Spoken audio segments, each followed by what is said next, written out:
follow, share, at subscribe. Ngayon po na video, aakyat po ako sa taas ng crane.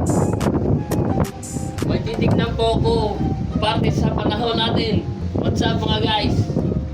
Mga guys, may titignan po tayo sa panahon natin ngayon.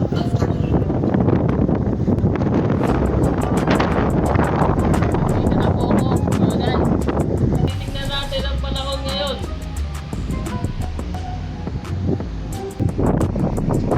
Wow. Sa tingin ko mga guys, yung bagyo pagpalayo ng palayo. Dahil pupuntahan ko yung mga kasama ko kung anong palagay nila sa bagyo. What's up mga guys? Oh, sama ang panahon guys. Kasi sama na mukha ko guys. Namimiss nyo ba ako? Kaamaw vlog.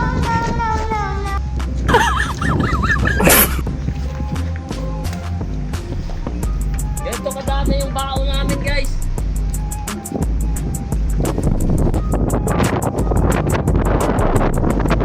Mga guys, tatanungin natin yung kasama natin kung anong opinion parte sa bagyo. Nandito po si Chipko. What's up guys? Chipko, tatanungin kita kung anong palagay sa panahon ngayon. Pwede paki ano mo, subscribe. Panahon ngayon, parang delikado kasi ng panahon ngayon kasi agad. Laki yung mga alon. Maraming salamat. Sa iba naman tayo magtatanong. Salamat. Interview naman tayo ibang guys. What's up? Mr.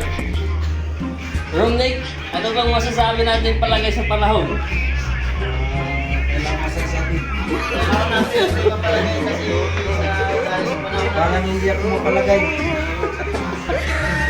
Salamat. Sir Romnick, hindi daw siya mapalagay dahil walang lag. Iba na naman yung tatanungin natin guys. Sasyong.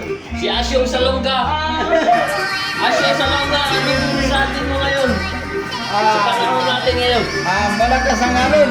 Kasi matagal-tagal pa ang kampo yun. Sa mga guys, subukan naman natin ang nagkaroon po ang pag-usapan natin kung anong palagay sa panahon. Sa mga guys, dito po tayo. So guys, hahanapin natin ang ibang tao dito guys.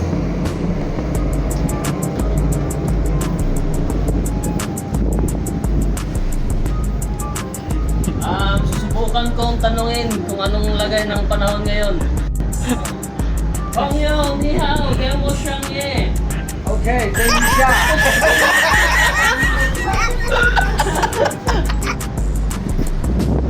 Yun guys, ipapaliwanag po natin yung salitang sinabi natin Chinese language. Ako na po yung magpapaliwanag.